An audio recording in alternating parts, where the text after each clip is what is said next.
So yun na nga no, for today's video is gusto kong ipakita ho sa inyo or gusto kong i-share sa inyo itong aking nakikita ngayon. So as you can see, meron ho tayo diyang live tracker ho tayo ng bagyo. So itong bagyo na to na inaabangan ng buong mundo ngayon, hindi lang ng Pilipinas, ay pinangalanan, no? Meron siyang international name na Fongwong Typhoon. At sa local naman dito sa atin mga Pilipino, ang tawag ho natin dito is Typhoon Uwan. Dated today is November 9, Sunday, no? Ang oras is alas 4:25 na habang tayo nanonood nitong live tracker nga na galaw nitong bagyong Uwan. Ang bagyong Uwan na to ay malaki, malawak ang kanyang range, no? Na kaya talaga nitong bigyan ng sama ng panahon ang buong kapuluan ng Pilipinas, no? So from north to south, mula Apare hanggang Hulo.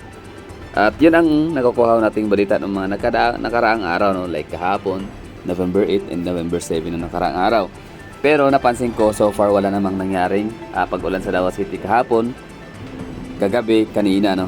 So ibig sabihin ho nun, medyo safe tayong mga taga Mindanao / Davao City na hindi tayo maulanan dito ng malakasan. Kasi inisip ko talaga na malakas ang ulan na ibubuhos ko nito, tapos magkakaroon tayo ng overwhelming ng mga tubig, no?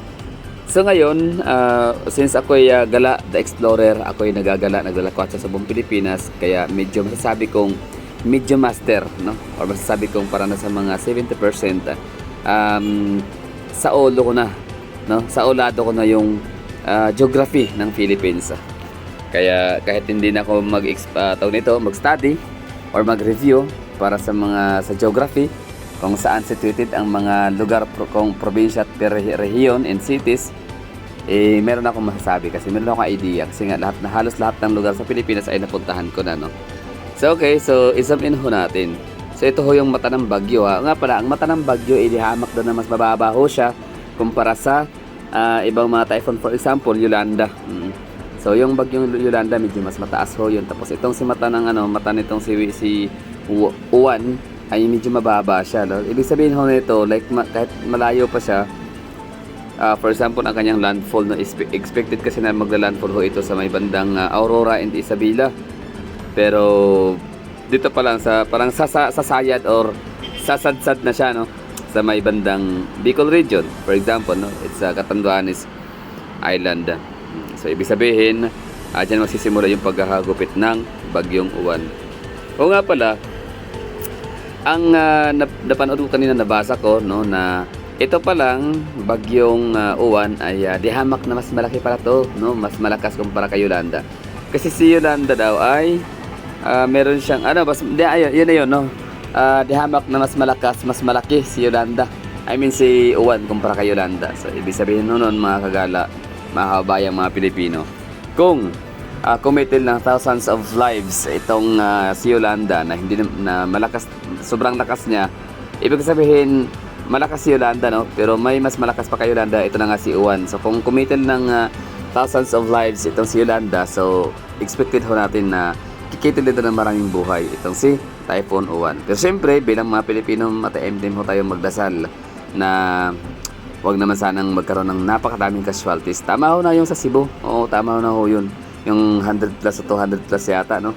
So hindi na natin pwede sigurong hindi natin afford yun na magbuhos pa tayo ng maraming buhay, no? Okay na sana kung mga congressmen 300 plus, okay na yun. Doon sa may sangguniang panglungsod ng hindi masamang damo mga buhaya kasi yung mga congressman, kaya mahirap silang mamatay, matagal silang mamatay. Anyway, so balik ko tayo dito sa status nitong description nitong si Typhoon Uwan. So yun nga, no? So siya, mas malakas, mas delikado, no, itong si Uwan kumpara kay Yolanda. So ibig sabihin ho yan, sa mga madadaanan ho na lugar ay mag-ingat ho kayo. So ano ba yung mga lugar na madadaanan, no? Rekta or yung talagang literal na madadaanan, pwedeng mag-landfall or basta yung talagang uulanin, babahain at napakalakas na hangin. Okay, so kung titinan ho natin ang galaw nitong ito yung kanyang pinakamata. Yan. So that's Typhoon Uwan. So dito siya, papalapit siya dito sa Catanduanes. Itong Catanduanes ay isla na sakop sa probinsya or rehiyon rather, no, region ng Bicol Region. Yun na nga, so Bicol Region, Region 5 if I'm not mistaken. So Catanduanes, ang kanang pinaka-capital town ho rito ay ang Virac. So meron silang airport ho rito, no. So naikot ko rin tong Catanduanes and patrivia lang ho tayo. Itong Catanduanes, isa to sa nakapagpapayaman sa kila Saldico. May mga bahayan ito sa Saldico rito sa marami siyang mga mansion, no, nung ano na ako nakupunta sa Virac. Tapos yung time na yan, yun yung parang na-raid, no? Isa sa may pinakamalaking plantation or pagawaan ng shabu sa buong Pilipinas ay may kita sa lugar ni Saldico sa Catanduanes. Ibig sabihin, itong Saldico, Catanduanes and Alba yung kanyang pinaka-nest, no? Yung kanyang pinaka-pugad. So, dyan papayaman. Anyway, so trivia lang ho yun, ha. So nasabi ko lang na baluarte, no, ni Saldico itong Catanduanes. And yun na nga, bali proceed tayo Catanduanes, no. So yan, Gigmoto, Bato, Baras, San Andres. Hindi kasi yan Bato, it's Bato. Basta Bato.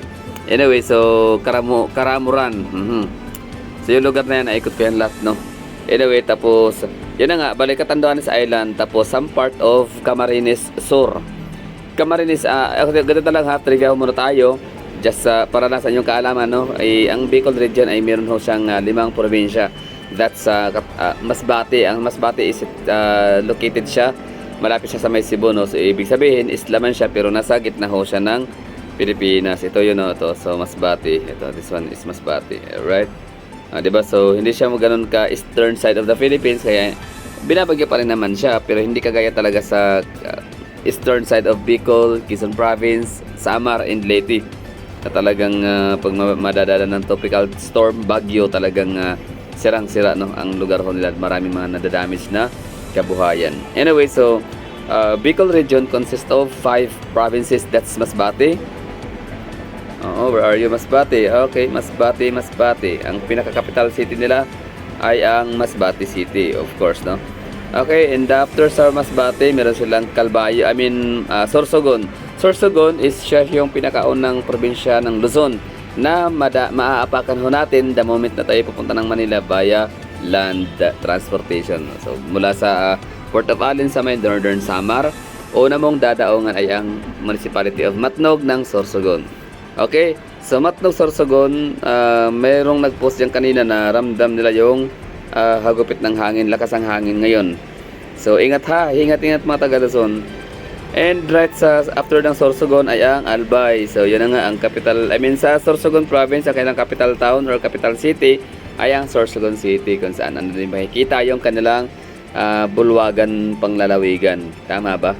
Basta provincial capital ng Sorsogon. Next is Albay. So ang capital town ng Albay ay ang Legazpi City. So wala pa sila so far na highly urbanized city, but Legazpi City, if I'm not mistaken, ay na siya, independent component city. So ang capital town niya is Legazpi. Actually Metro Legazpi yan kasi magkatabi lang yung mga syudad, yung mga probinsya, mga municipalities sa Albay, magkadikit lang. Okay, so yun na nga, Masbate, Sorsogon, Albay. Tapos ito na yon, si Catanduanes, na talagang dinadaanan lagi siya ng bagyo. Palibasa kasi situated sa Pacific Ocean. Tapos next naman ay ang Camarines Sur. Ito yon, Camarines Sur. Camarines Sur is napakarami niyang municipality, no? And if you're familiar with Caramuan, group of islands, dyan po ginaganap ang mga Survivor Philippines, Survivor US, Survivor Spain, lahat na naman Survivor na international, dyan nila ginaganap, no? Kasi nga napakaganda ng lugar na to dito, isla ng Caramuan. So yan siya ngayon, kasama rin siya sa babagyuhin, kasama siya sa mga aapakan or madadaanan ni Typhoon Uwan. Caramuan, napunta na ako dyan, ang ganda dyan, the best. Nakatalawang ulit ako dyan, kahit napakalayo. Okay, so Camarines Sur. So meron siyang ito yan, mga hindi naman to masyadong kilalang mga Balaton. Okay, dito ako nun Balaton, mga Bato, Garchitorina, yan puntahan ko to dati. Diba? So next ni Camarines Sur, ang Camarines si Naga City ni dating BP Lini Robredo ay Naga City, lugar ho niya yan.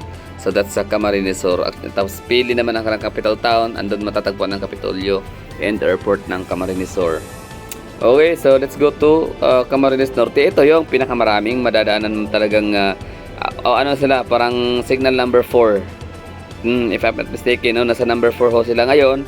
So anong lugar nga ba sa Camarines Norte ang signal number 4? So of course this is Dait. No, Dait is the capital town of Camarines Norte. So far wala pa silang city. So Dait, mga Binsons, ano pa ba yun? Jose Panganiban. Ang Dait, ano to, maganda rin tong surfing area. Yan o. Ayan, Mercedes, Basod, San Vicente, lahat ng municipality ng Camarines Norte ay at risk ngayon dahil nga sa madadaanan sila ng bagyong Uwan. Yan, Uwan pala, okay? Tapos sa Isabela and Aurora Province. So Aurora Province, ito mga Baler. Oh, di ba? Ano yan, malakas ang bagyo dyan ngayon. Ingat-ingat o kayo dyan mga taga Isabela. And of course, taga Aurora, and of course mga taga Isabela, Santiago, Ilagan, nasa Isabela Province. So yun lang. And of course, Batangas, Baguio, Central Luzon, NCR, no? Signal number 3 ho kayo dyan. Kanina lang na forecast yan, like mga alas 2 ng madaling araw. So ngayon, baka mas tumaas pa ang, ang signal number. Kaya mag-ingat tayo mga Pilipino, no? Mga taga-Pilipinas, particular sa mga Luzon. Kahit sabay natin itong mga Ilocano, solid mga Marcoses yata yan sila dyan, no? Mga bangag, kahit pa-adik bangag itong kanilang kababayan, paisano na si BBM, still support pa rin sila. Pero of course, walang kinalaman ang politics ito ngayon. Ibig sabihin, no political color muna. Lahat muna tayo magdasal, manalangin, at magtulong-tulong, no? I-share yung mga advocacy or yung mga updates, no? Tapos i-inform natin, no, ang mga kababayan natin na magsilikas na mag-prepare ng mga pagkain like Skyflix, mga Kingflix, mga ganun, no, yung hindi nababasa kasi selyado na may pakite. Tapos ano pa ba, medicine kit, no, mga paracetamol, Biogesic, ganyan. O magano kayo ng mga efficacent, diba, sa sakit ang tiyan, kakabagan kayo, ano pa ba, pagkain, yun na nga, no, tapos medicine kit talaga, tsaka pagkain, tapos tubig, of course, no, tsaka flashlight, at makinig sa radyo, pero hindi yata usang radyo ngayon, cellphone na, no. Anyway, so yun lang. Ingat ko kayong lahat dyan mga Pilipino, no? Magdasal. Kasi grabe yung bagyo natin. Lawak niyan, ang laki ng kanyang range. So that would be all. Thank you for watching. Amping-amping.